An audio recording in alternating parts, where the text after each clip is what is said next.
todo lo que es colon.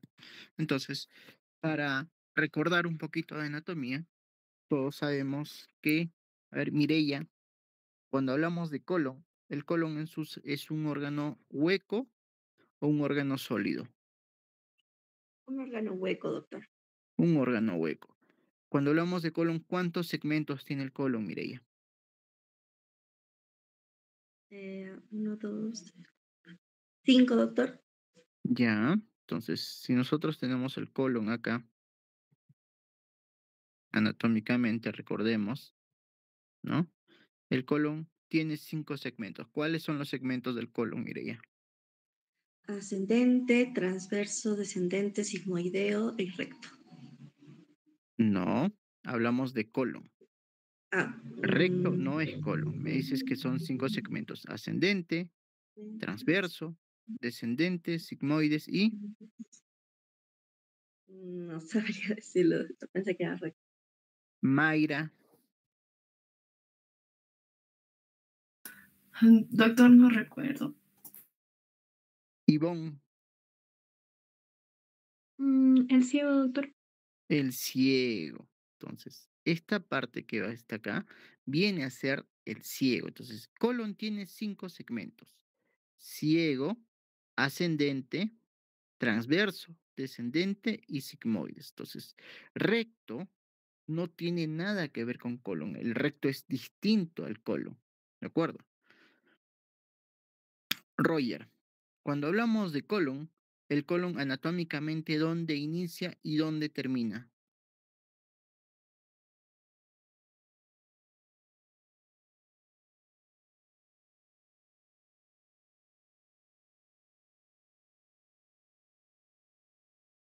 Ya, ¿y dónde termina?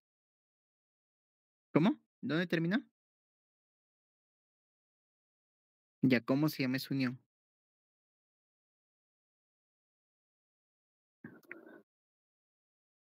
Ya, Talía. ¿Dónde inicia el colon?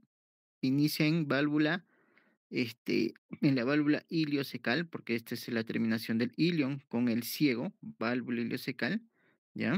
Y termina en qué porción, Talía? Buenas tardes, doctor. En la unión recto-sigmoidea. En la unión recto-sigmoidea que está acá, pues, ¿no? Entonces, colon es un órgano hueco que inicia en la válvula iliocecal y termina en la unión recto-sigmoidea. Juana, ¿cuánto mide todo el colon?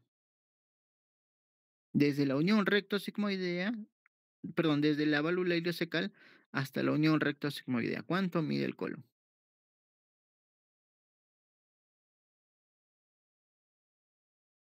Juana,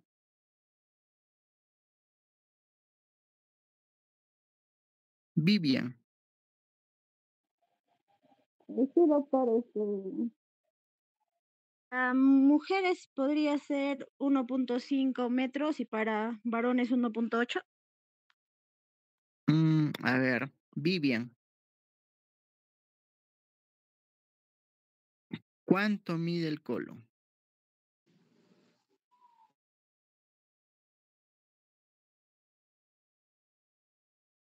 Vivian, ¿está Vivian?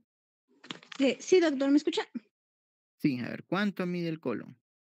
En mujeres, doctor, 1.5 y para varones 1.8 aproximado. Ya, entre 1.5 metros a 1.8 metros, ya, dependiendo de la literatura que van a buscar, ya, mide el colon, ¿ya? A ver, Ángel, histológicamente, ya, este colon histológicamente tiene 4 capas, de externo a interno. ¿Cuáles son estas capas, Ángel? Serían desde la mucosa, Ya, submucosa, ¿qué muscular más? Ya, y la serosa.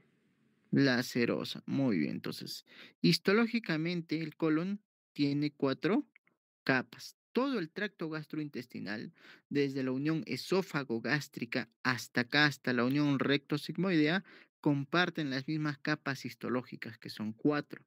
No cambia. pero cambia por debajo de esta unión recto-sigmoidea, cambian las capas del tracto gastrointestinal y lo mismo pasa entre esófago y estómago. Entonces, estómago, intestino delgado y asa gruesa comparten las mismas capas musculares. ¿De acuerdo? Hugo, fisiológicamente, este colon ya tiene una función principal. ¿Cuál es? ¿Cuál es la función principal del colon, Hugo? La de permitir el movimiento de el, el paso de los desechos, doctor. No. Jean Paul, ¿cuál es la función principal del colon? ¿Para qué nos sirve el colon? Doctor, buenas tardes. Tengo entendido para la absorción de agua. Ya, al absorber, la principal función del colon es absorción de agua. Y la absorción de agua va a generar formación de heces. ¿De acuerdo? Ahora, el colon, como vemos acá, el colon en sus 5 segmentos o en sus 5 porciones del colon, ¿en qué porción principal, Jean Paul, absorbe más agua? ¿En colon derecho, en transverso o en colon izquierdo? En el ¿Y en qué transverso, doctor. porción se forman más las heces? A ver. Tengo entendido que se absorbe más en el transverso y las heces más en el colon descendente. La absorción de agua se absorbe en colon ascendente y transverso, y muy bien, la formación de heces es en descendente y sigmoides.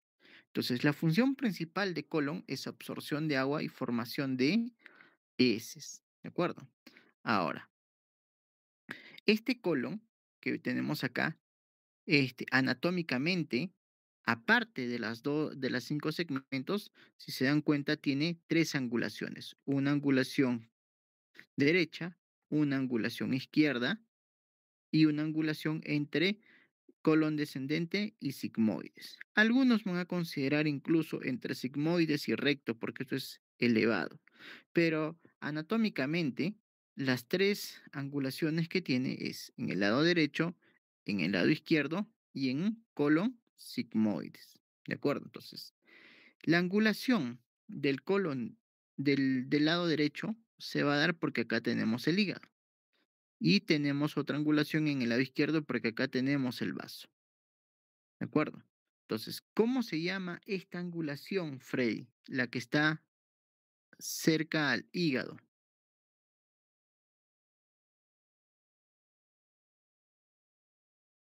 Freddy. Doctor, ¿sería el ángulo? Ya, muy bien, el ángulo hepático. Y acá en el vaso,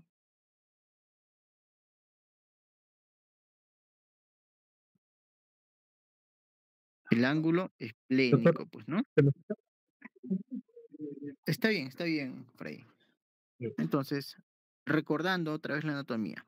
Colon tiene 5 segmentos, tiene 3 angulaciones, ¿no? La angulación hepática y una angulación esplética y una angulación entre sigmoides, entre colon sigmoides y descendente. Y esto está dado por un ligamento que se llama repliegue peritoneal.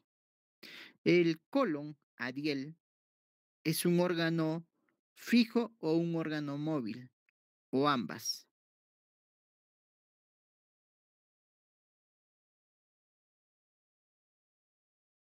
Adiel, Móvil, doctor. ¿cómo? Móvil. Móvil. Ya. Frey, ¿tú qué dices? ¿El colon es un órgano móvil o un órgano fijo? O ambas, o es mixto. Vendría a ser mixto, doctor, Ya, ¿por qué es mixto? porque como tal el órgano es fijo, pero también tiene movimientos por el peristaltismo. Ya, a ver. Hugo, ¿por qué es un órgano mixto? Estamos de acuerdo, es un órgano mixto, porque es fijo y es móvil, pero no tiene nada que ver con el peristaltismo. Porque tiene porciones fijas, por ejemplo, las que están retroperitoneales y porciones móviles que son más, como decirlo, flotantes. Ya, entonces, Jean Paul, si hay el colon tiene una porción fija y una porción móvil, ¿cuál de todas las porciones del colon es fija? ¿Y cuál de todas las porciones del colon es móvil? Jean Doctor, Paul. serían fijos el colon ascendente y el descendente, y móviles Ya, el transverso y el sigmoides debido al meso. muy bien. Entonces, ya, esto es anatomía, nada más. Ya estamos recordando solo anatomía. No estamos haciendo otra cosa.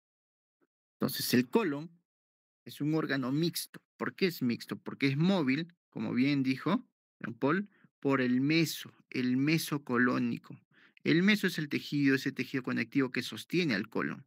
Entonces, el mesocolon del transverso, el mesocolon del sigmoides es mucho más largo, mientras que el meso del colon derecho y el meso del colon izquierdo es corto.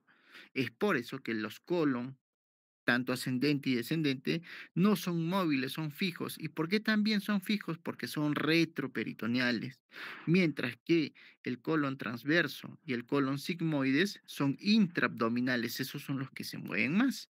Es por eso que hay una patología que es frecuente en la sierra, en la cual sobre todo el colon sigmoides por incidencia, rota sobre su eje. Este meso gira sobre su eje en 360 grados, acá gira sobre su eje en 360 grados, ya esto hace que el intestino rote, sobre todo el sigmoides. Ya esta patología se llama vólvulo de sigmoides. ¿Hay vólvulo de transverso? También hay vólvulo de transverso, pero en frecuencia, ya y en incidencia, lo más frecuente es tener un vólvulo de sigmoides, que es la rotación del colon sobre su eje. ¿Y cuál es su eje? El mesocolon sigmoides. Entonces, dentro de la patología que no tiene nada que ver con patologías neoplásicas, la principal es por obstrucción. ¿Y por qué? Porque se produce una volvulación del colon sigmoides. ¿De acuerdo? Entonces, cuando hablamos nosotros de colon, este colon que también tenemos acá, pues sabiendo de que el colon, sabiendo que este colon que está acá,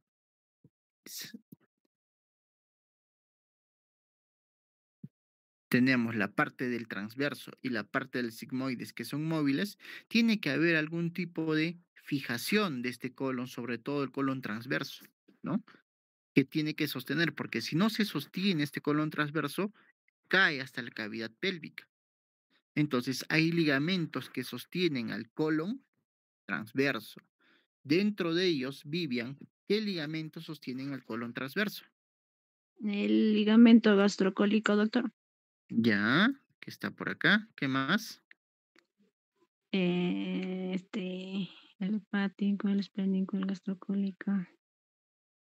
El ligamento El hepatocólico, el el ligamento, hepatocólico y el esplénico. el esplenocólico. Estos Esplenocólico. tres ligamentos sostienen al colon transverso, porque si no, este colon transverso se cae a la cavidad pélvica. ¿De acuerdo? No, esto no pasa con el colon derecho o izquierdo porque el meso es corto. Están pegados a los parietocólicos, por eso son parietocólicos, porque acá está el abdomen y acá está el tejido.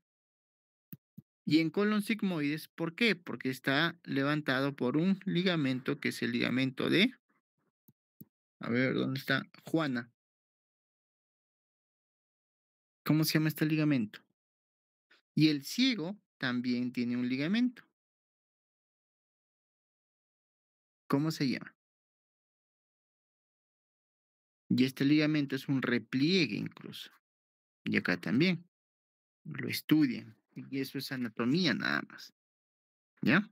Entonces, cuando nosotros estamos hablando de colon, obviamente tenemos que hablar de la irrigación.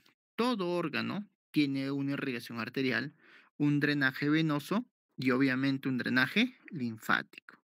¿Ya? Entonces, cuando nosotros hablamos de colon, tenemos que saber pues toda la anatomía, la fisiología que acabamos de ver, ¿ya? Y seguimos con anatomía. Entonces, Mireia,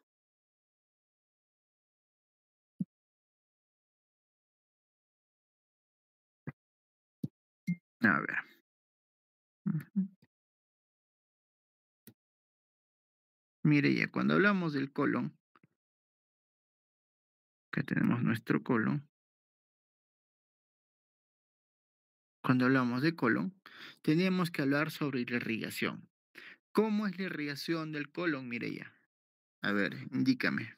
Yo dibujo y tú me dices.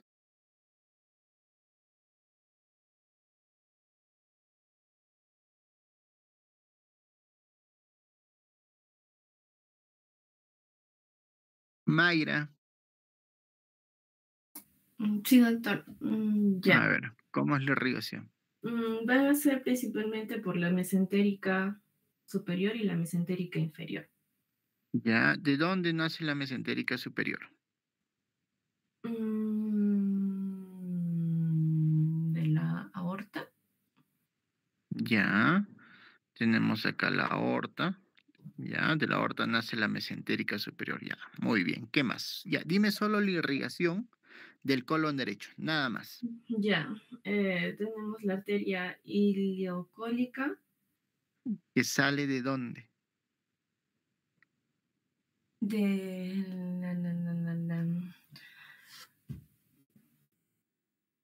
no es una de sus ramas de la mesentérica superior, doctor. Ya, la mesentérica superior nace una arteria que se llama. La iliocólica que va al ilio y justo en la parte del ciego. Ya, otra. La arteria cólica derecha, que también es Ya, mesentérica, y la arteria cólica media que va a irrigar hasta 2/3 del colon transverso. ya, muy bien. A ver, Roger, ¿estás de acuerdo con la irrigación solo del colon derecho? Ya, entonces la aorta da la arteria mesentérica superior.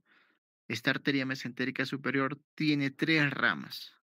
Una arteria que es la ilio-biseco cólica apendicular, porque esta arteria irriga el ilion, que está por acá, que llega a la válvula ileocecal, irriga el ciego, irriga el apéndice.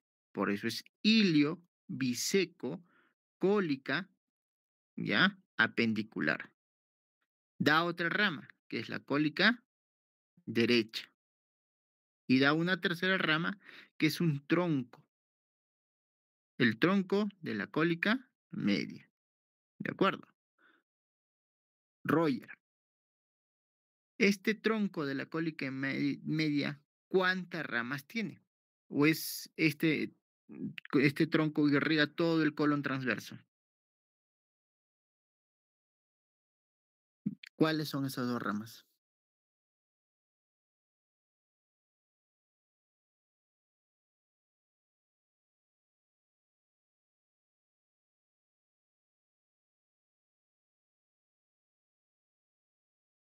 Ya, este tronco da dos ramas. Una rama que irriga todo este lado del colon, hasta acá, ¿ya?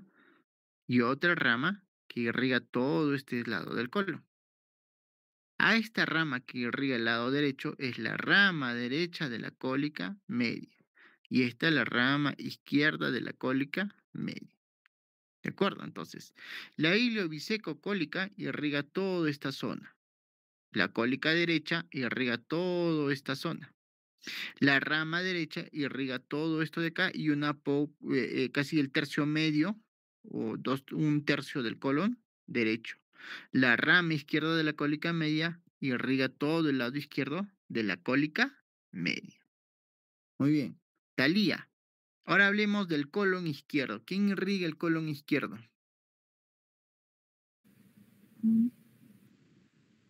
Está irrigado principalmente por la arteria mesentérica inferior. ¿De dónde nace? De la aorta. Ya. Muy bien. ¿Qué más? La cual nos va a dar en sí dos ramas, que es la arteria cólica izquierda, que irriga la porción descendente del colon, y la arteria y las arterias sigmoideas, que también son mesentérica inferior. ¿Cuántas arterias sigmoideas tenemos? 3. ¿Cuáles son? No recuerdo exactamente el nombre, doctor. Ya. Entonces, la arteria mesentérica inferior da 2 ramas. La arteria cólica izquierda y da también un tronco, que es el tronco de las sigmoideas. Y ese tronco de las sigmoideas tiene 3 porciones. Una rama superior, una rama media y una rama inferior, que algunos y en algunos libros van a encontrar que la conocen también como la rectal superior. ¿De acuerdo? Entonces, este tronco de las sigmoideas da la sigmoidea superior, la sigmoidea media y la sigmoidea inferior o rectal superior. ¿De acuerdo? Entonces, pero esto es un tronco. Ahora, ¿quién irriga los ángulos? Si hemos visto que acá tiene ángulos, un ángulo hepático, un ángulo esplénico. ¿Quién irrigará estos ángulos? Juana.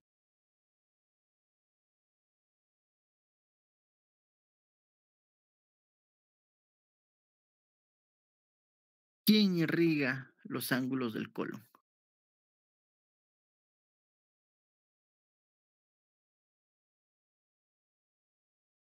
Vivian. Doctor, ¿los vasos rectos? No. Los vasos rectos, lo que tienen que saber y recordar es que la arteria iliobisecocólica, la cólica derecha, la cólica izquierda, las sigmoideas, no entran al colon. ¿De acuerdo? Entonces, Mm, esta cólica derecha que está acá, esta es una cólica derecha, esta cólica derecha va a dar ramas pequeñas, que son los vasos rectos. Estos vasos rectos son los que van a irrigar, van a llegar al órgano. La cólica derecha es la rama principal y esta cólica derecha llega a la arteria mesentérica superior y esta arteria mesentérica superior llega a la aorta. Lo que ingresa al órgano no es la cólica derecha, son los vasos rectos. Y eso es en todo el colon. Estos vasos rectos que tú ves acá están en todo el colon, en todo el colon. Entonces, la pregunta es, así van a encontrar en sus libros de anatomía, todo un arquito. ¿De acuerdo? Sí, un arco ahí. ¿Cómo se llama ese arco? Ya, fácil. A ver, ¿cómo se llama el arco? Vivian. No sé, doctor. Se llama el arco de Riolano. Y eso es anatomía. Miren, ayer teníamos la clase, no cambia. La clase de ayer, que la estamos volviendo a ver ahora, es la misma. Entonces, obviamente tenían que y sabían que era de colon. Entonces tienen que venir leyendo. No es que la clase de anatomía lo vamos a hacer acá. Entonces tienen que leer. Y esto solamente estamos recordando la anatomía del colon. Ya, entonces todavía no hemos visto la clase. De la clase no hemos visto nada todavía. La irrigación del colon está dado por las grandes arterias, ya, que son las mesentéricas. De las mesentéricas van a dar sus ramas para todos los segmentos del colon. Dentro de ellas también hay un arco que se llama el arco de Riolano y hay otro arco que se llama el arco de Drummond. Entonces van a leer cuáles son esos arcos. Hasta ahora hemos visto solamente la irrigación del colon. Ahora vamos a ver cuál es el drenaje venoso.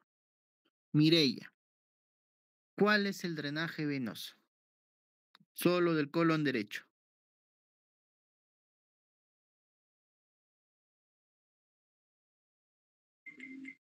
Doctor, ¿sería la mesentérica superior? Ya, muy bien. ¿Y esta mesentérica superior de dónde viene? Mm, de las ¿cómo cólicas. Doctor, creo que es de las cólicas, pero no me acuerdo, sinceramente. Ya, Talía.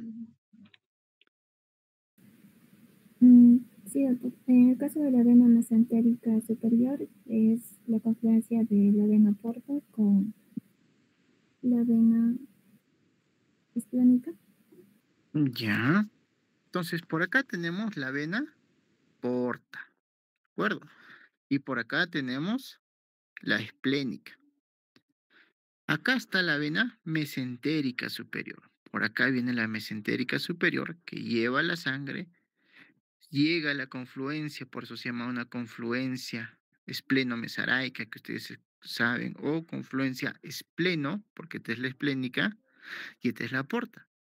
La confluencia esplenoportal da la vena mesentérica superior. Esta vena mesentérica superior va a dar las mismas ramas, la vena iliobisecocólica, va a dar la vena cólica derecha, va a dar la vena del tronco de las sigmoideas con la rama derecha y la rama izquierda. Adiel, ya vimos la vena mesentérica superior que riega todo el lado derecho. ¿Cuál es el drenaje venoso del lado izquierdo? Adiel.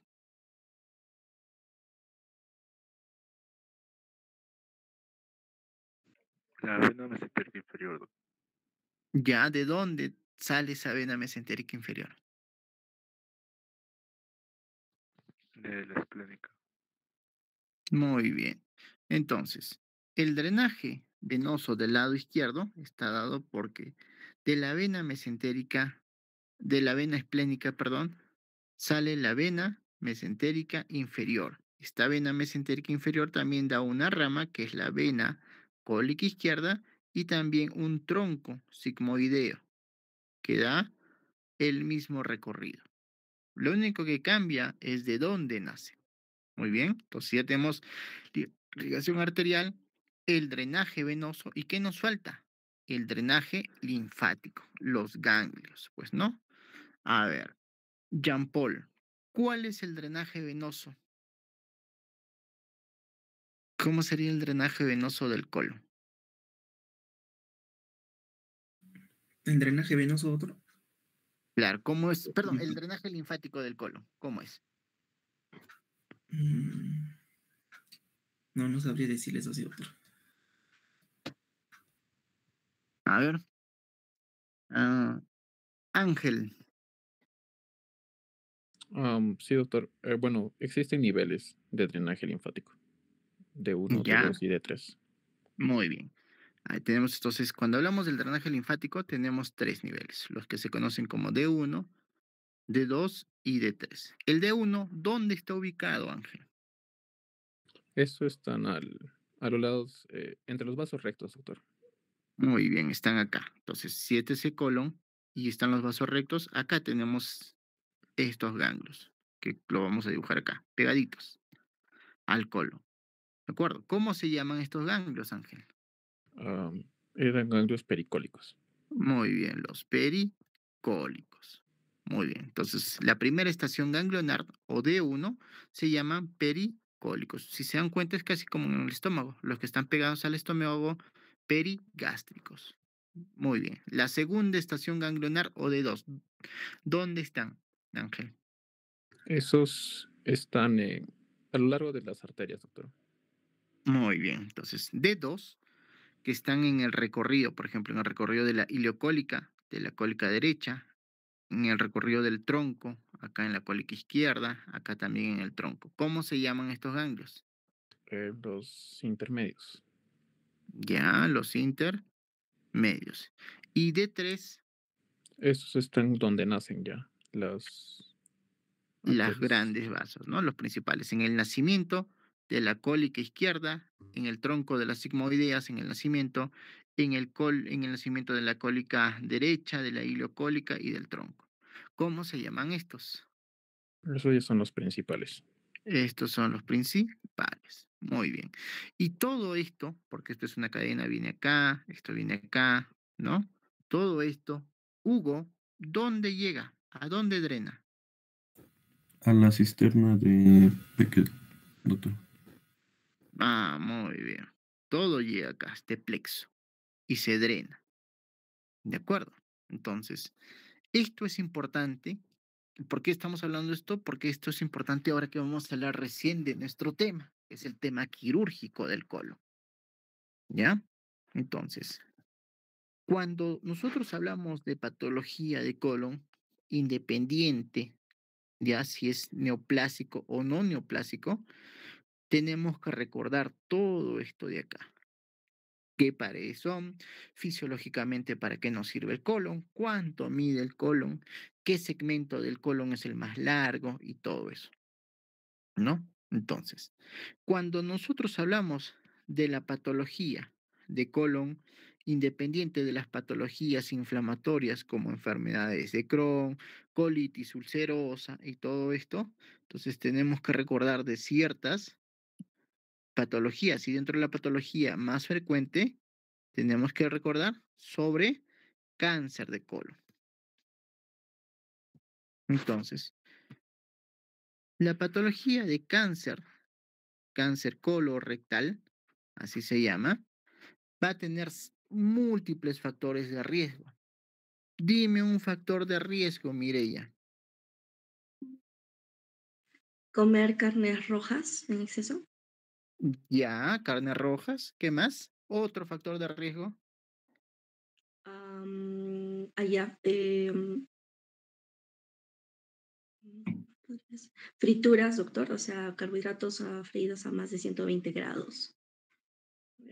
Mm, Ya, embutidos, ya, Embutidos. carnes procesadas, ya, otra.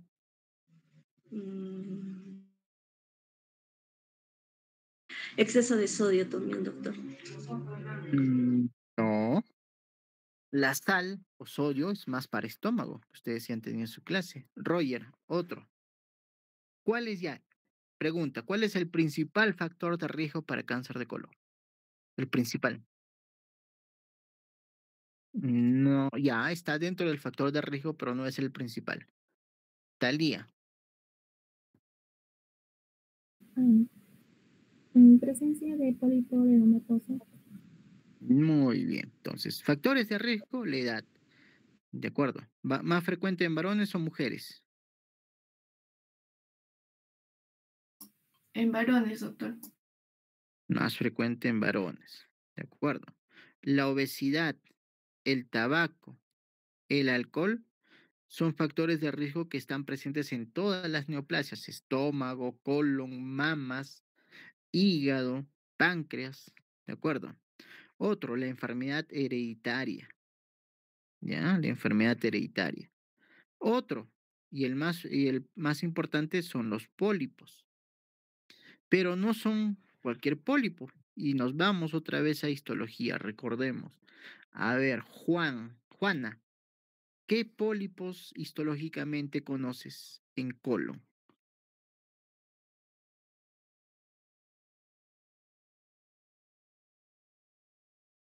Vivian. Doctor, el tubular, el túbulo velloso y el velloso.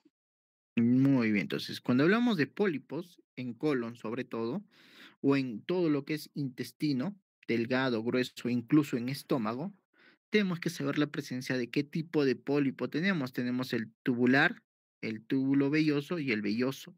Sobre todo, los que tienen mayor riesgo para hacer neoplasia, ¿cuál serían? El velloso, doctor. El velloso. Entonces, esto tiene mayor factor de riesgo. Entonces, dentro de este factor de riesgo también está el consumo de carnes, pues, ¿no? Carnes rojas, ¿de acuerdo?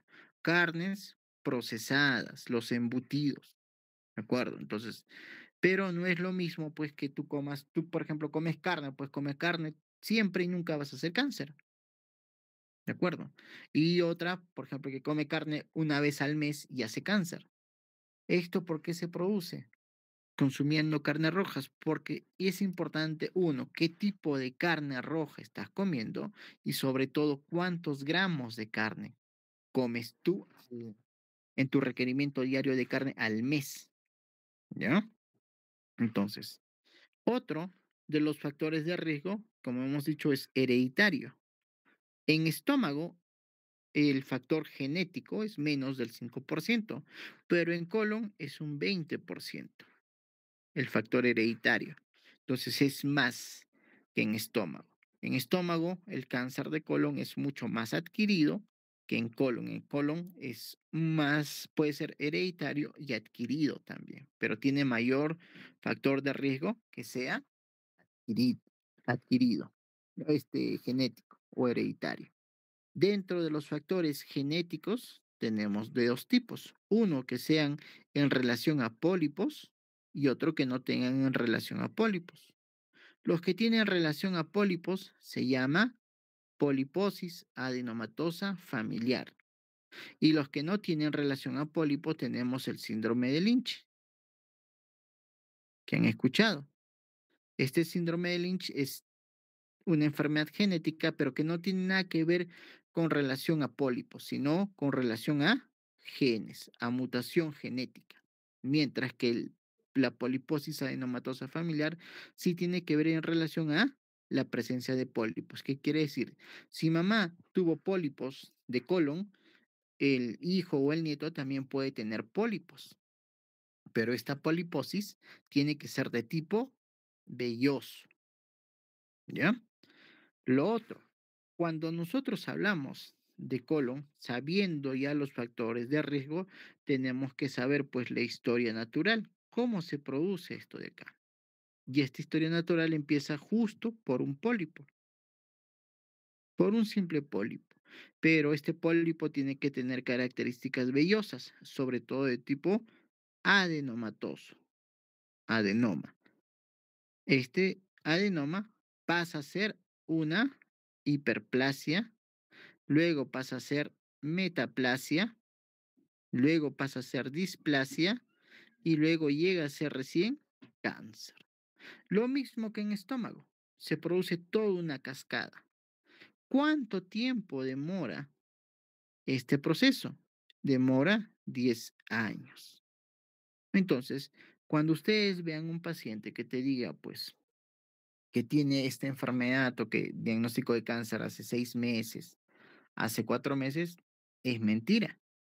Entonces, para que se produzca un proceso, es en años, 10 años, ya el paciente tuvo esta enfermedad. ¿De acuerdo? Ahora vamos a la clínica. ¿Cómo es la clínica de estos pacientes que tienen una patología de colon? Y para eso vayamos a nuestro gráfico que tenemos acá del colon. Si se dan cuenta, la clínica va a ser muy distinto cuando hablamos de patología de cáncer neoplásica de colon derecho y colon izquierdo. ¿Por qué es distinto?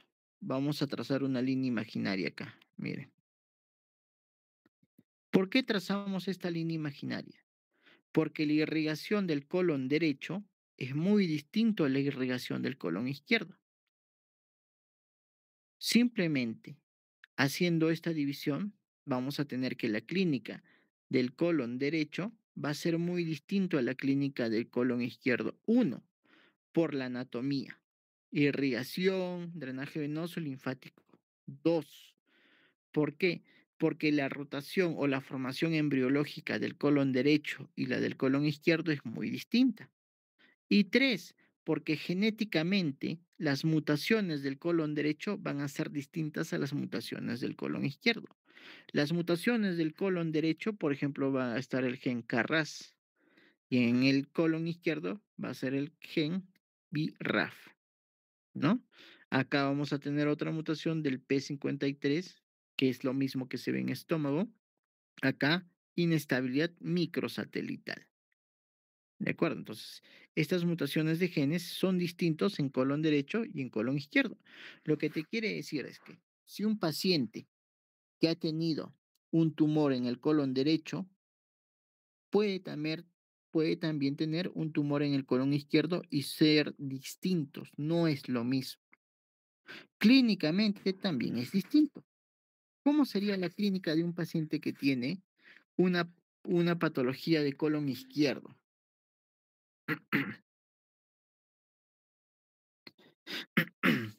Freddy.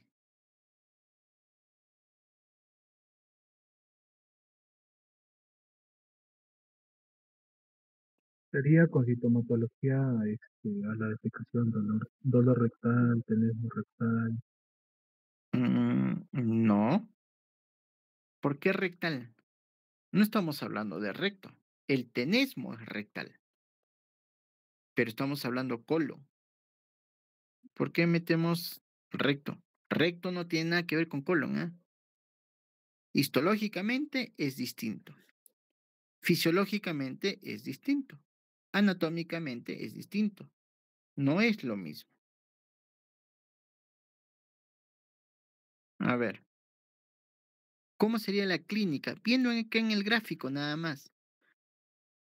¿Cómo sería la clínica de un paciente que tiene una patología neoplásica del colon derecho?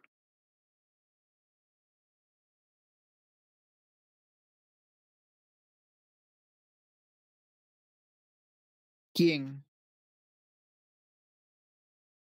Doctor, en el caso, por ejemplo, de colon derecho, tiende a sangrar, así que es más anemizante. Muy bien. Ya es más anemizante, produce más anemia, o sea, produce hemorragia digestiva baja, pues, ¿no? ¿Y simplemente por qué? Miren, el colon derecho, ¿quién tiene mayor irrigación? El colon derecho tiene como 3 arterias principales, mientras que el colon izquierdo solo tiene la arteria, la cólica izquierda, y el sigmoides, el tronco de la sigmoides. Es por eso que el colon derecho es más anemizante. ¿Qué más? Y en el caso del izquierdo, como son lesiones endofíticas, hacen más, debutan con obstrucción intestinal. Ya, acá son más obstructivos. ¿De acuerdo? Entonces, miren, y esto ya está en su clase, en sus diapositivas. El colon derecho es más anemizante, que quiere decir que produce más sangrado, o sea, produce hemorragia digestiva. Va a haber dolor, va a haber baja de peso, ¿de acuerdo?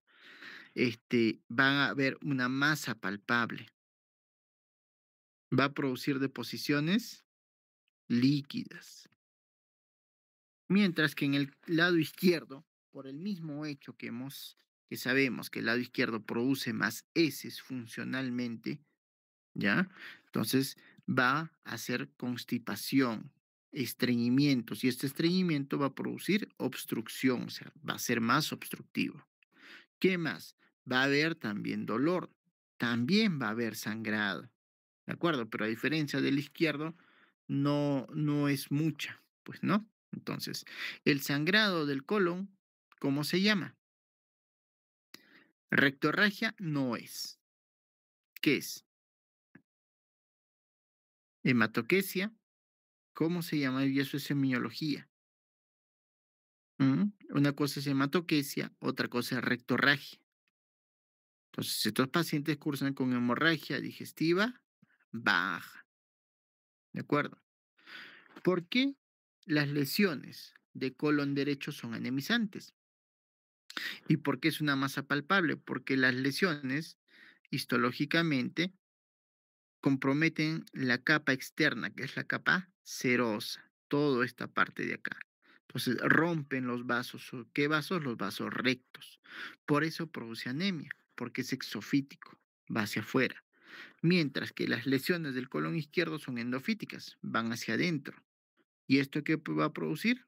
Obstrucciones. Y por eso las heces, ¿cómo van a ser? Delgadas. Heces delgadas o heces acintadas, ¿no? Porque son más endofíticos. Entonces, si se dan cuenta, embriológicamente el colon derecho y el colon izquierdo son muy distintos. Genéticamente son distintos el colon derecho y el colon izquierdo. Anatómicamente son distintos, cada uno tiene su propia irrigación y clínicamente son distintos. Cada uno tiene una clínica distinta. Cuando hagan su serum, van a venir pacientes que tienen esta patología y muchas veces no van a tener exámenes para que ustedes puedan diagnosticar a estos pacientes. Entonces, ¿qué les va a ayudar? La clínica, ¿no? Entonces, una vez que ya identificaste la clínica de este paciente, o de tu paciente, tenemos que ver el diagnóstico, pues no, obviamente. ¿Cómo diagnosticamos a estos pacientes? Mireya.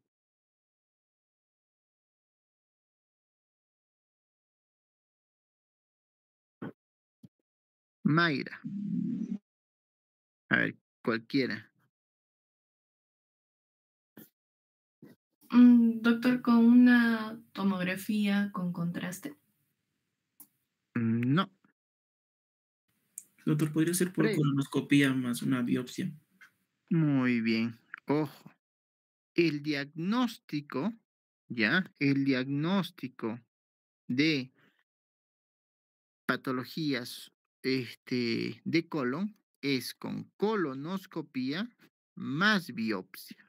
Esto es el gol estándar, esto es lo que te dicen las guías. El diagnóstico es con colonoscopía más biopsia. ¿De acuerdo? Entonces, ¿pero qué pasa si en tu serum no tienes colonoscopio? No hay colonoscopía en tu hospital de primer nivel, no hay colonoscopía. ¿Qué otro método diagnóstico utilizaríamos para ver patología de colon? Sobre todo, digamos, neoplasia. Doctor, tal vez la prueba de TB, ¿no? Tevenon, muy bien. Ya, otra. Tevenon para ver si hay sangrado, ¿no? Oculto. Está anémico, pero no ve sangrado. Entonces le pides tu prueba de Tevenon. Otra.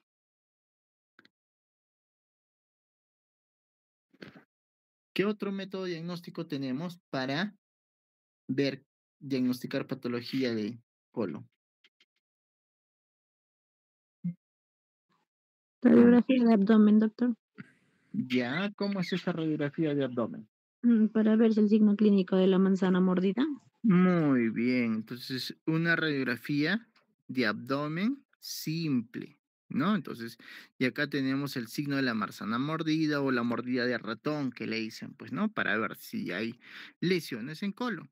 Muy bien, entonces, tenemos estos tres tipos de diagnóstico, ¿no? Entonces, una vez que tú ya diagnosticaste a esta patología y si sobre todo, la biopsia te dice que es cáncer, e histológicamente tú hablas de cáncer cuando tienes la denominación adenocarcinoma. Cuando tú ves que es un adenocarcinoma, pues estás hablando que es cáncer. Si la biopsia te sale que es un adenocarcinoma positivo, ¿qué es lo que tenemos que hacer? Estadiaje. ¿De acuerdo? Estadiaje. ¿Y el estadiaje con qué se hace? Freddy.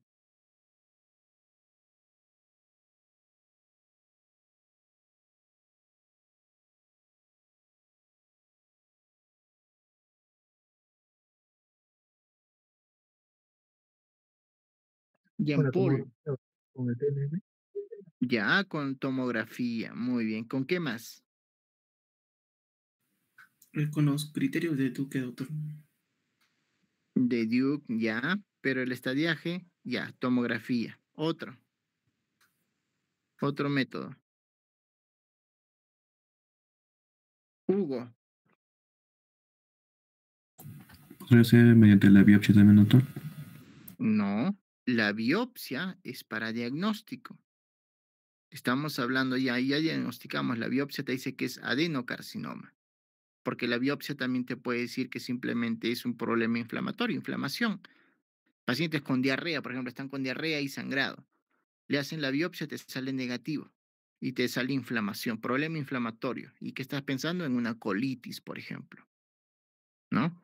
O estás pensando en enfermedad de Crohn, diarreas, enfermedad de Chagas, ya. Pero la biopsia te sale que es adenocarcinoma. Entonces pasamos a hacer el estadiaje y el estadiaje se hace con estudios de imágenes. Dentro de esto tenemos las tomografías, tenemos la resonancia magnética, tenemos el PET-CT o el PET-scan, que son estudios de imágenes. Y dentro de la tomografía, que es lo más común, ya pedimos una de tórax, una de abdomen y una de pelvis. ¿De acuerdo? Entonces, ¿por qué pedimos tomografía, resonancia y sobre todo tórax, abdomen y pelvis? Porque cuando hablamos de esta enfermedad, ya, vean acá, cuando hablamos de esta enfermedad, ya, independiente en qué segmento de colon esté, el cáncer viaja por la arteria, el cáncer viaja por la vena, el cáncer viaja por los ganglios linfáticos. ¿Y a dónde se van a ir? Si llega a la aorta, ¿a dónde se va a ir? Si viaja por la aorta, ¿a qué órgano va la aorta? Si viaja por la vena, ¿a dónde se va a ir? Si viaja por los ganglios, ¿a dónde se va a ir? Entonces, el estadiaje justo se hace las tomografías para ver si esta lesión de colon ya se ha ido a otros órganos.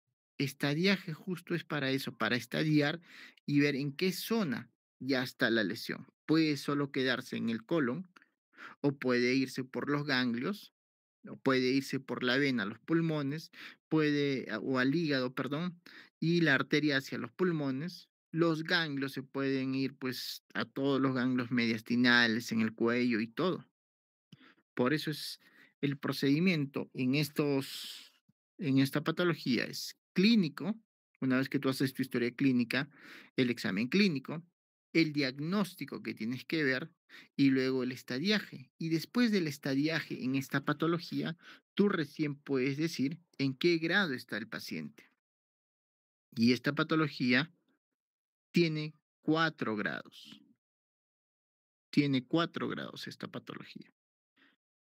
Lo que tienen que saber es que en cáncer de colon, independiente del grado en el que esté, el paciente tiene que tener tratamiento quirúrgico.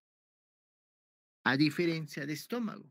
En estómago les ha dicho el doctor que solamente son quirúrgicos hasta acá. Los que son 1 y 2, ¿cierto? Acá son quirúrgicos, en estómago. Pero en colon tiene que ir, así sea un grado 4, a tratamiento quirúrgico. ¿Y por qué tienen que ir a tratamiento quirúrgico? Porque en estómago, a estos pacientes que están en grado 3 y 4, les dan quimioterapia, ¿cierto? Pero en colon no.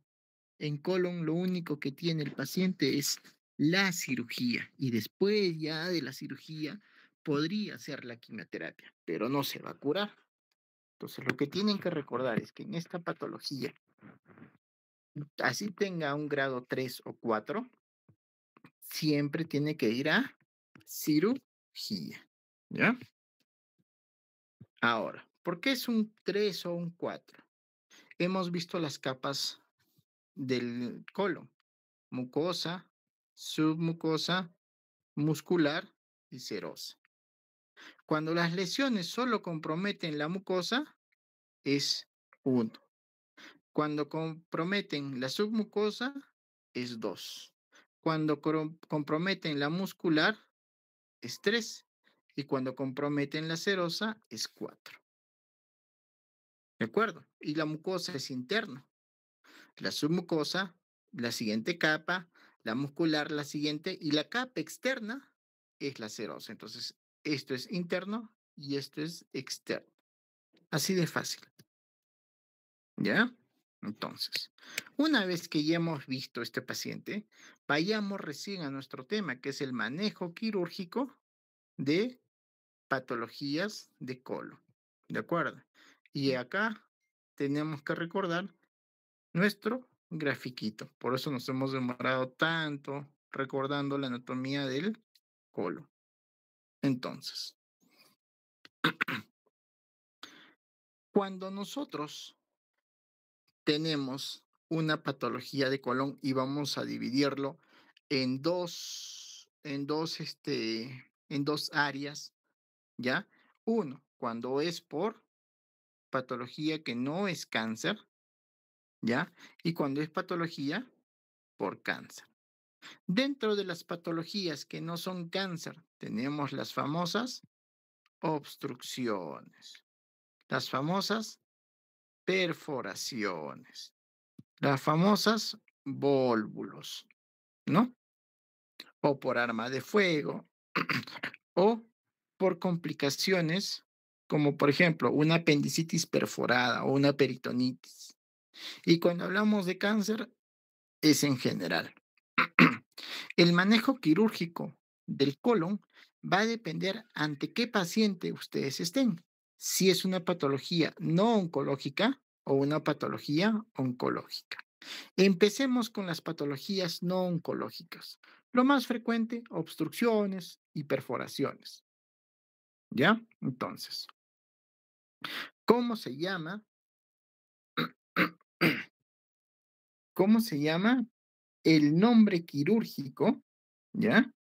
¿Cómo se llama el nombre quirúrgico de una lesión que está en el colon sigmoides. Acá. Colon sigmoides. A ver. Juana.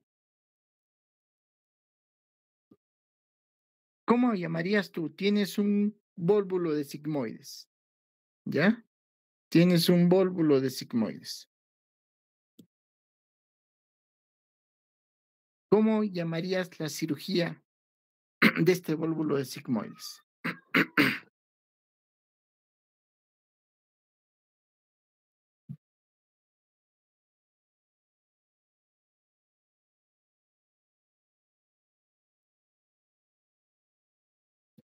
Mire, Mireya. Sigmoidectomía, doctor. Muy bien. Sigmoidectomía. Si está en el colon derecho,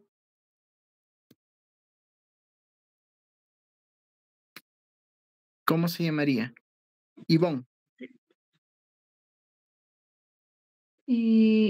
Hemicolectomía derecha. Ya. Si está en el colon transverso, Talía, ¿cómo se llamaría la cirugía?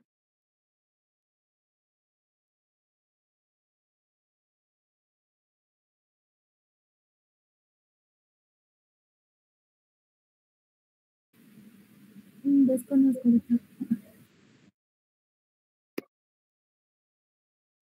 Freddy, si está en el colon transverso, ¿cómo se llama la cirugía?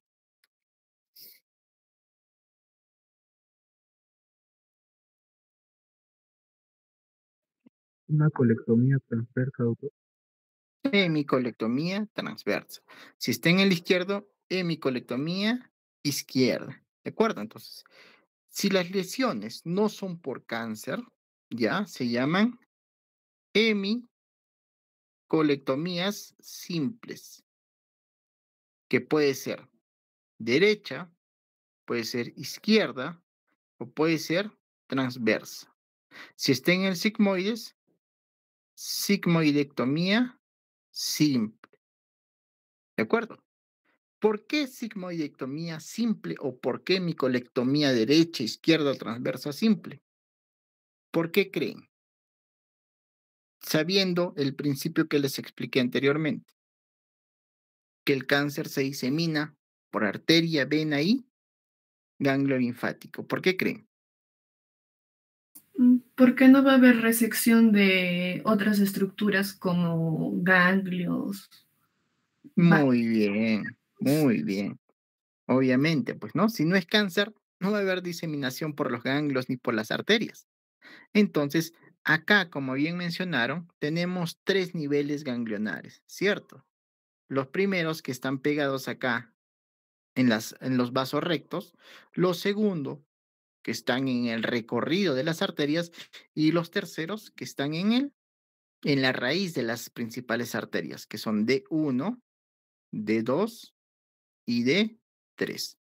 Cuando no es cáncer, y esto tiene que quedar claro, cuando no es cáncer, ¿ya? Cuando queríamos hacer una resección, ejemplo, del colon derecho, ¿por qué sacaríamos el colon derecho si no es cáncer? Lo más frecuente son apendicitis que se han perforado el ciego, ¿de acuerdo? Y tienen que sacar muchas veces el colon derecho por una simple peritonitis, perforación del apéndice. Entonces, sacamos el colon derecho, pero solo se saca el colon, que es el órgano, y cortamos a este nivel, a nivel de D1, que son los ganglios pericólicos, que son los ganglios que están en los vasos rectos. ¿De acuerdo? Solo sacamos el colon derecho.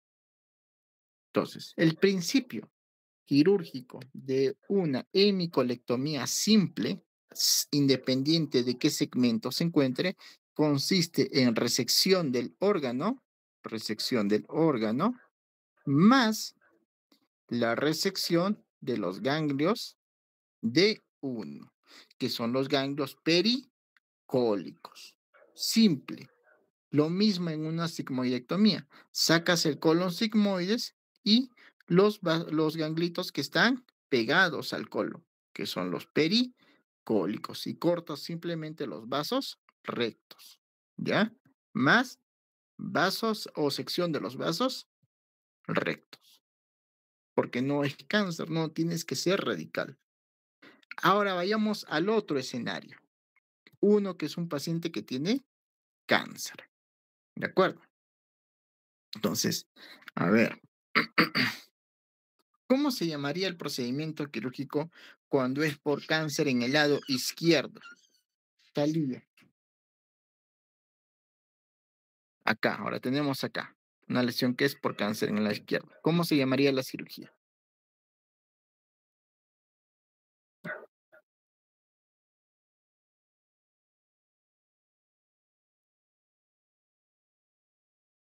Vivian. Doctor, una hemicolectomía izquierda radical. Muy bien, entonces sería hemicolectomía radical. ¿De acuerdo? Cambia el nombre de hemicolectomía simple que veíamos que no es por cáncer a hemicolectomía radical, que puede ser derecha, puede ser izquierda, puede ser transversa. Si es en sigmoide sería sigmoidectomía radical. ¿Y por qué es radical? Roger.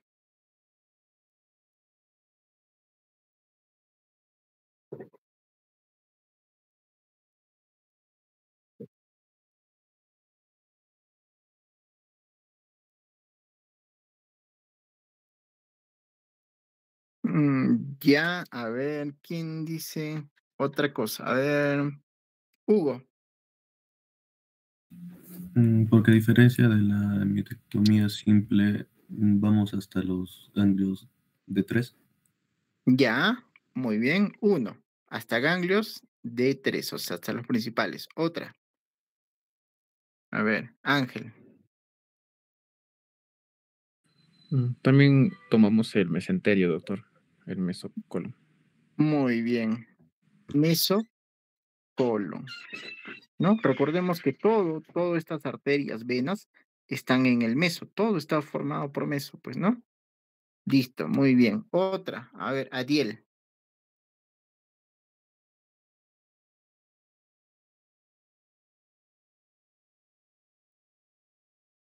Ya está el meso, ya están los ganglios. ¿Qué nos falta, Adiel, para que sea radical?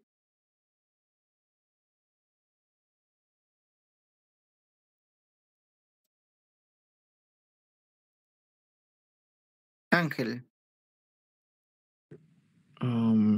Las arterias, doctor, faltaría. Ya, muy bien. Las arterias, pues, ¿no? ¿Y qué más? ¿Qué nos falta para sacar este colon izquierdo? Bueno, el colon también con cierto margen Y al el tumor. colon, pues, ¿no? Y el órgano. ¿De acuerdo? Entonces, miren, el principio, cuando es radical, es sacar ganglios hasta de 3, que son los principales. Tenemos que resecar el mesocolon. Tenemos que resecar, obviamente, las arterias y las venas juntos. Porque no solo sacas la arteria, tienes que sacar la vena. Si sacas la arteria se congestiona el órgano y tampoco puedes sacar la vena porque no hay irrigación, se sacan juntos. Y obviamente el órgano. ¿Ya? Entonces, si nosotros hacemos una disección, una hemicolectomía por cáncer, pensemos acá, colon izquierdo, como estábamos diciendo. Vamos a sacar el colon izquierdo, tenemos que sacar los ganglios que están acá en el D3. Tenemos que cortar la arteria y obviamente la vena, pero desde su nacimiento, donde está el ganglio D3. No cortamos al medio, no cortamos al inicio, cortamos desde su nacimiento. ¿Ya?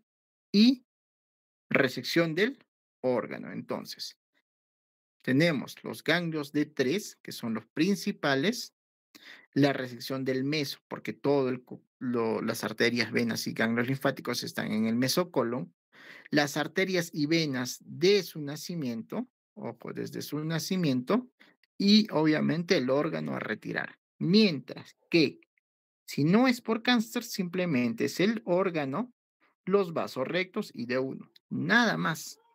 ¿De acuerdo? Entonces, siempre es radical porque tenemos que sacar desde su nacimiento, porque si no el cáncer se disemina. ¿De acuerdo?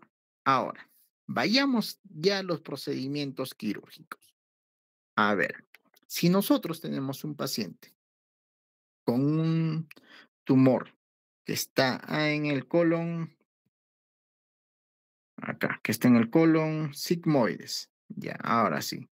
Tenemos un tumor en el colon sigmoides. Ojo, tumor. Biopsia adenocarcinoma. ¿De acuerdo? A ver, vayamos con Roger. Tumor en colon sigmoides. ¿Ya? Como caso clínico. Paciente de 65 años, procedente de la selva, ¿ya? Cuenta con una colonoscopía que describe lesión en colon sigmoides, biopsia positiva para adenocarcinoma. Le haces la tomografía y efectivamente ves un tumor que está en el colon sigmoides. ¿Qué tratamiento quirúrgico le vas a hacer, Roger? Nombre del tratamiento quirúrgico.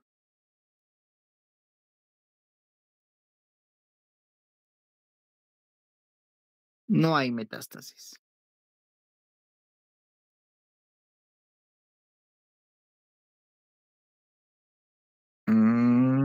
A ver, ¿qué dice Talía?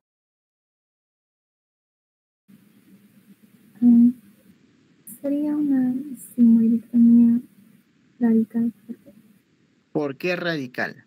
Porque Roger dice una sigmoidectomía simple. Y tú dices radical. ¿Por qué radical? Yo también estoy de acuerdo que es radical. ¿Por qué? Porque la biopsia se encontró adenocarcinoma. Muy bien, simplemente por eso. ¿De acuerdo? Entonces, en su caso clínico, porque les va a venir así, si ustedes, por ejemplo, les dice adenocarcinoma y plantean hemicolectomía simple, están jalados. Porque si ustedes hacen una hemicolectomía simple, nada más que consiste en cortar acá, a este nivel, ya la enfermedad que está por acá no sirve de nada y la enfermedad y el paciente que no tenía metástasis ahora va a tener metástasis. ¿De acuerdo? Entonces, tienen que analizar bien su caso, leer. Ya, continuamos, Talía. Entonces, muy bien, planteas una sigmoidectomía radical. Pregunta, ¿en qué consiste la sigmoidectomía radical?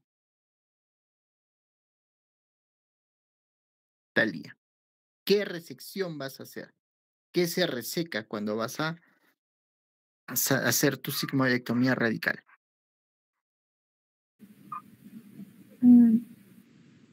Se reseca lo que son las venas y arterias que irrigan la parte del sigmoides, retirar también el órgano y el mesocolon. Ya. Y los ganglios de 3, ¿cierto? Ya, muy bien. Vivian. Doctor. Ya. Entonces, ya sabemos en qué consiste la sigmoidectomía radical, ¿no?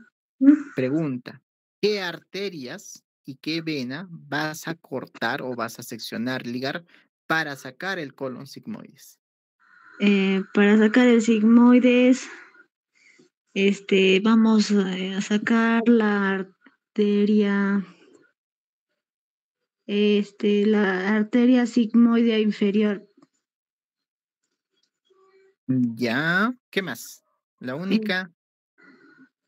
Y bueno, también podríamos sacar la parte del sigmoideo medio, como vamos a sacar a 10 centímetros de proximidad. Ya. Esas dos en arterias, doctor. Ya, muy bien, Vivian. Sí. A ver, Mireya. ¿Tú qué dices? Vamos a hacer una sigmoidectomía radical, ya sabemos qué es lo que tenemos que resecar, la pregunta. Y ahora, ¿qué arterias y qué venas, o la arteria principalmente, qué arteria vamos a ligar para sacar el colon sigmoides?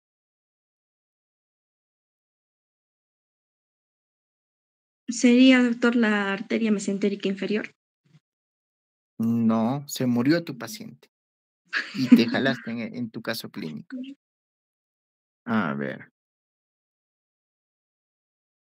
Freddy, acá está en el dibujito, miren. Sacaría el tronco sigmoideo, doctor.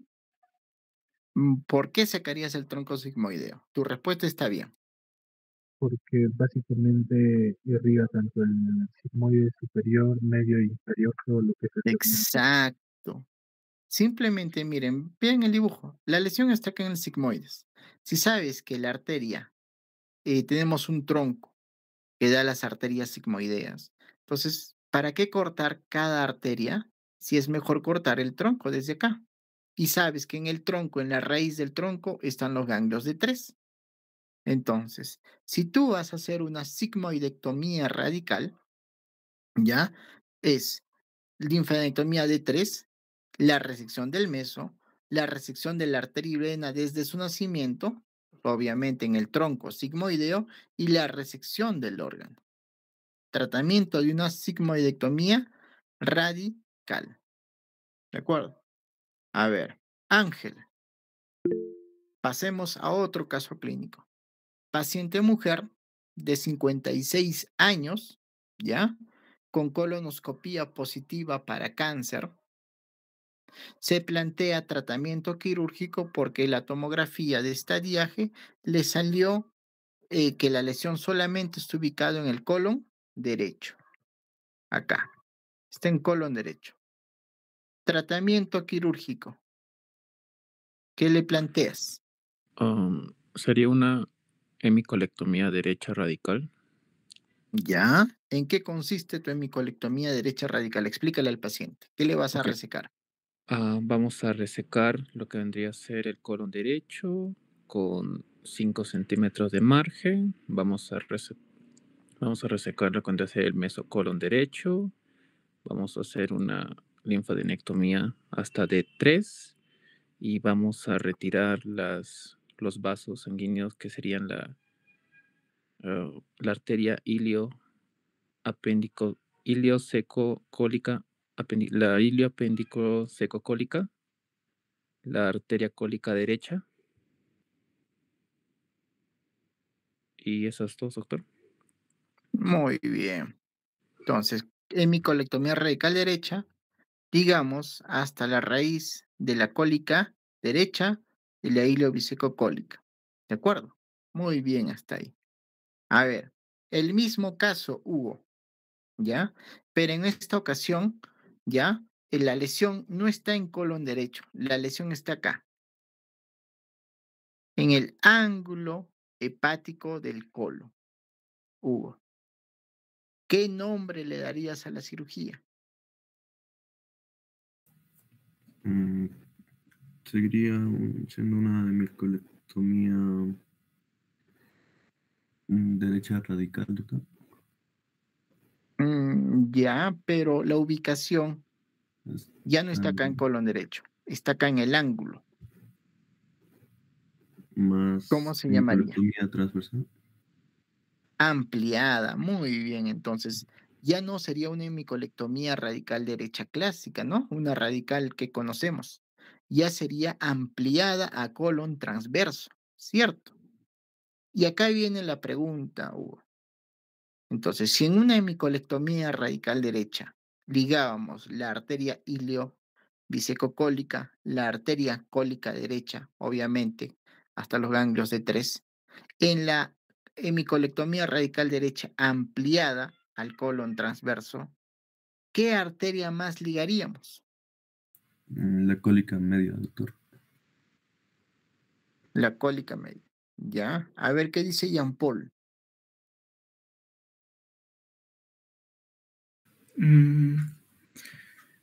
Sería con la cólica izquierda también, doctor. La cólica izquierda está acá, ¿eh? Acá, mira.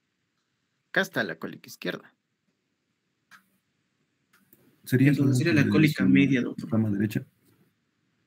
Ya.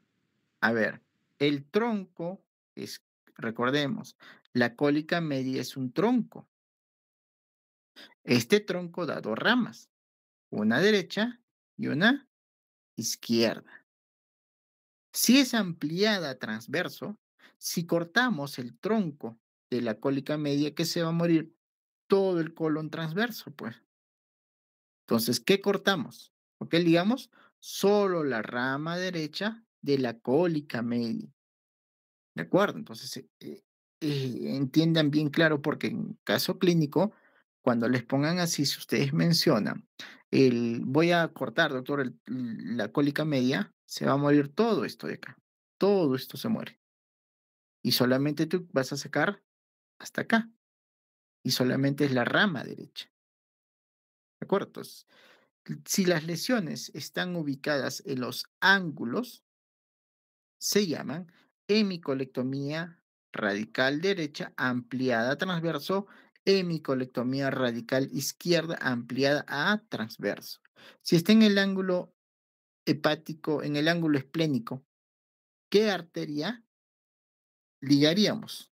Ariel, La rama izquierda ¿de qué? del tronco de la cólica media. Ya, muy bien, estamos de acuerdo. ¿Qué más? ¿O es la única? Y la cólica izquierda. La cólica izquierda, muy bien. ¿Se dan cuenta? Si está en el ángulo, acá en el ángulo, y viendo nuestro dibujito aquí en irriga, porque como bien han mencionado y lo iba a mencionar, cuando nosotros tenemos un tumor, tenemos que sacar de margen, o sea, tejido sano, 10 centímetros aproximal y 10 centímetros hacia distal. Si la lesión está en el ángulo, 10 centímetros, 10 centímetros. ¿De acuerdo? Entonces, se liga la cólica izquierda y la rama izquierda de la cólica media, el ángulo. Y si fuera solamente en el colon izquierdo, Roger, ¿qué ligamos?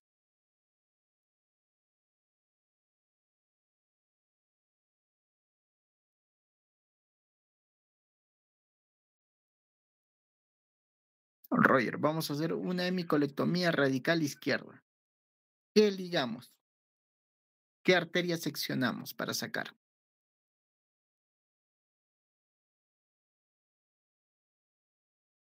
Juana,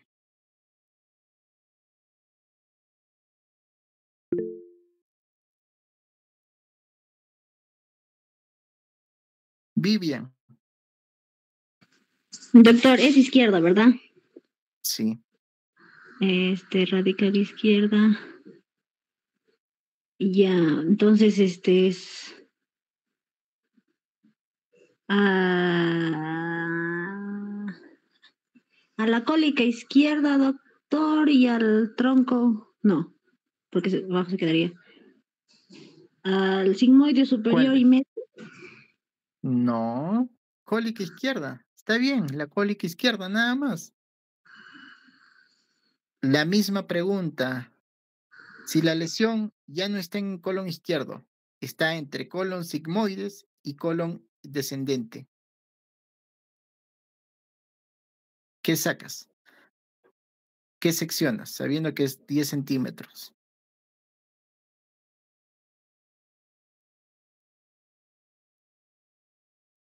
Ivonne, La sigmoidea superior, doctor. muy bien, estoy de acuerdo. La sigmoidea superior, ¿qué más?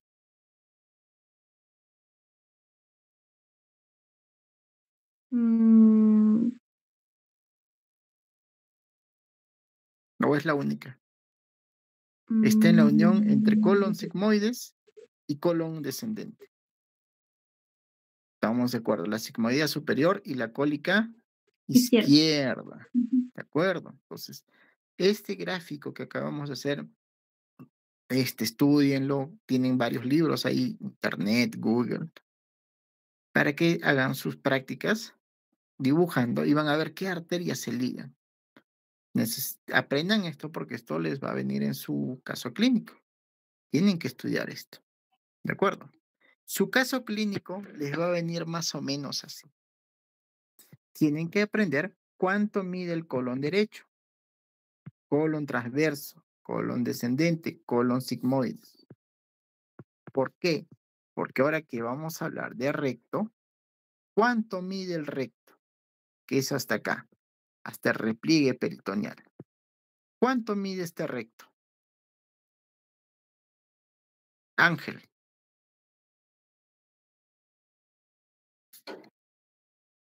¿Cuánto mide el recto? 10 a 15 centímetros, Doc. 15 centímetros, muy bien, recto. ¿Y cuánto mide el ano? El canal anal. 4. 3 centímetros. ¿De acuerdo?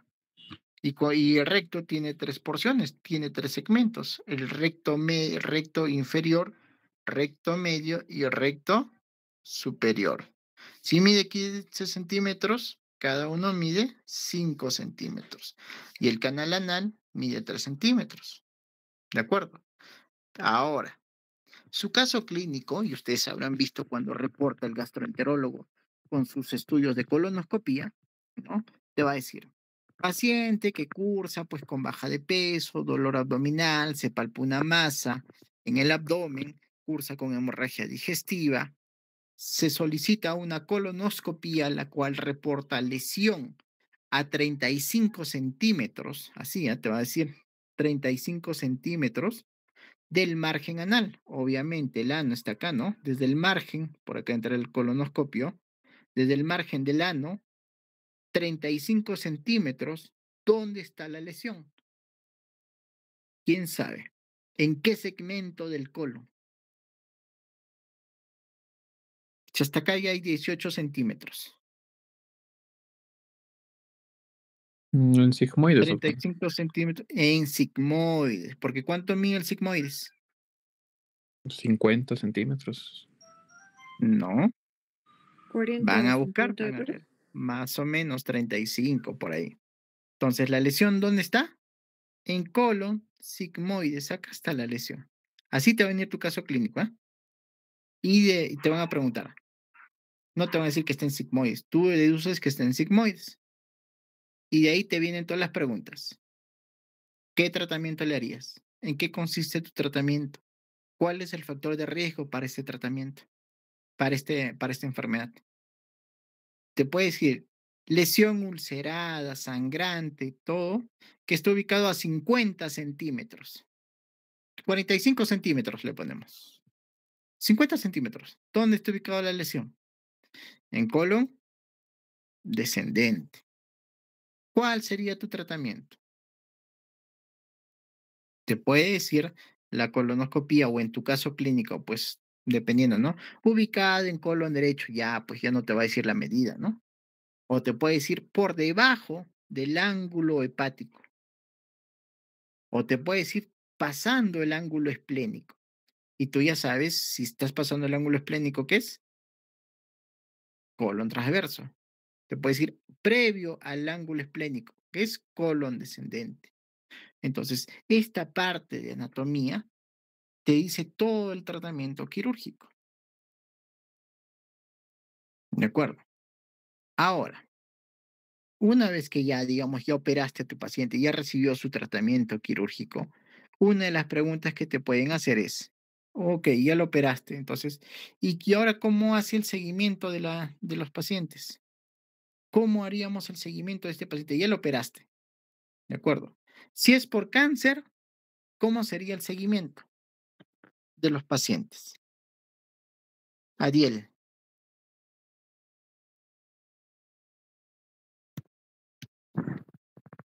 ¿Cómo haríamos el seguimiento de un paciente? Ya lo operaste, le hiciste tu hemicolectomía derecha. ¿Cómo haríamos el seguimiento? El seguimiento se hace a través de un examen clínico, se hace a través de un examen por tomografía, se hace un seguimiento a través de un examen de colonoscopía. Y acá el seguimiento principal es un marcador tumoral. ¿De acuerdo? Entonces, ojo, el marcador tumoral lo estamos mencionando como para hacer seguimiento. No lo hemos mencionado como diagnóstico. Los marcadores tumorales sirven para hacer seguimiento de la enfermedad, para ver si hay respuesta, si hay nuevamente enfermedad activa o no, pero no te sirve de seguimiento. ¿Y cuál es el marcador tumoral para colon? CEA, que es el antígeno carcino embrionario. ¿Y cada qué tiempo le vas a hacer el seguimiento? Cada 3 meses. Cada 3 meses nosotros debemos hacer el seguimiento en un paciente con estos exámenes en un paciente con cáncer. Ahora, vámonos al otro escenario. No es por cáncer, lo operaste por un vólvulo de sigmoides, ¿de acuerdo? O por una perforación intestinal, ¿ya? Lo operaste. ¿Cómo haríamos el seguimiento? El seguimiento de un paciente que no es por cáncer simplemente es un examen clínico, nada más. Le haces examen clínico, pregunta si hace deposiciones, si elimina flatos, si hay dolor abdominal y muchas veces por ahí le puedes pedir una imagen radiológica, que es una simple radiografía de abdomen. Pero no más. Esa es la diferencia entre un paciente con tratamiento quirúrgico oncológico y no oncológico. ¿De acuerdo? Cuando nosotros hablamos del tratamiento quirúrgico, el tratamiento quirúrgico tiene 2 porciones o 2 partes. Una parte que es resectiva, que acabamos de ver, que es sacar las lesiones dependiendo en qué segmento esté ubicado, y ahora tenemos que ver la parte reconstructiva. Tenemos que volverlo a hacer fisiológico a este paciente. Si nosotros, acá tenemos el colon, ¿de acuerdo? Y teníamos un tumor en el colon derecho y le hemos hecho nuestra hemicolectomía derecha, ya no hay colon derecho, solo tenemos transverso, el izquierdo. Entonces, ¿cómo queda este paciente? Tenemos que reconstruir al paciente. Entonces, tenemos 2 opciones, ¿ya? Entonces, podemos saber, sabemos que tenemos el ilion.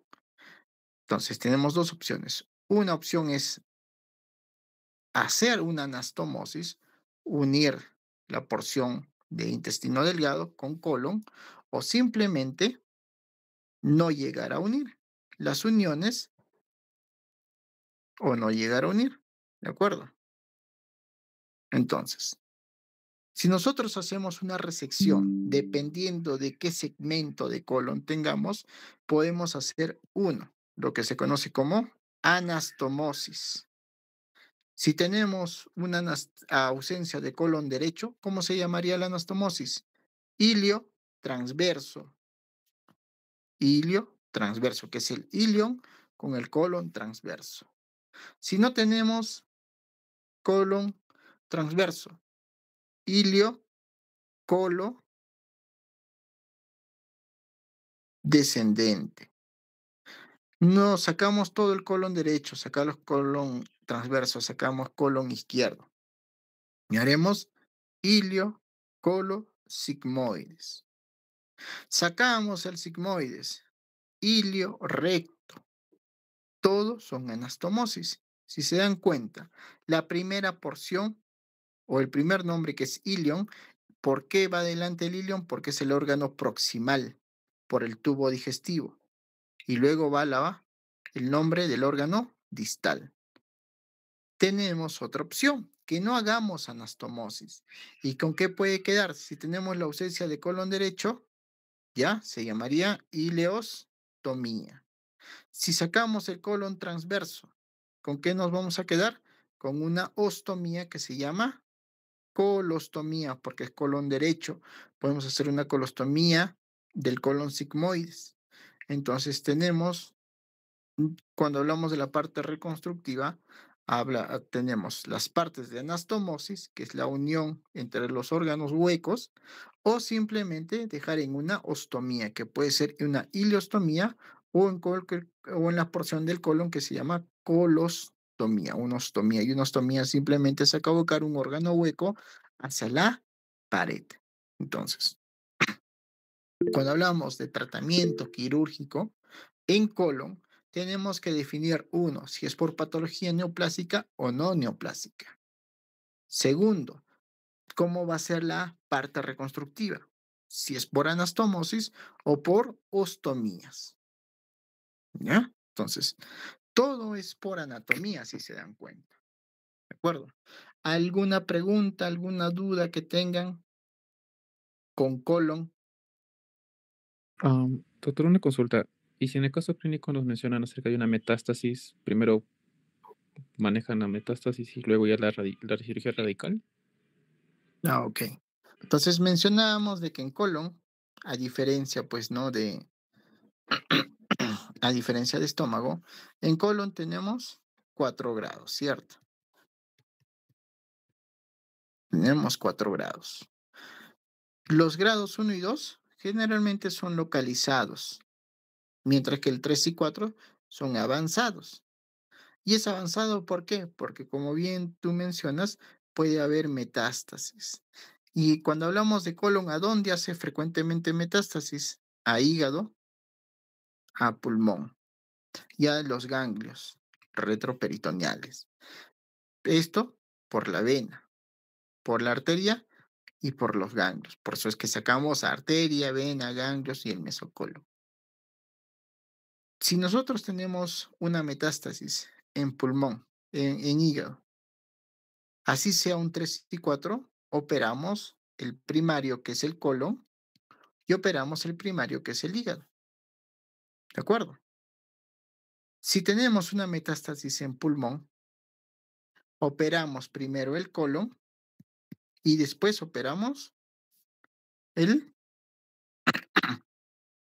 el pulmón. Si tenemos metástasis en los ganglios, ¿ya? Dependiendo en qué ganglios estén, podemos darle acá cirugía y después para los ganglios podemos darle quimioterapia o cirugía, dependiendo en qué ganglio esté ubicado. Lo que quiero decirles es que así un paciente tenga metástasis hepática, igual operamos el primario de colon, ¿de acuerdo? En pulmón y en los ganglios, a diferencia de lo que pasa en estómago.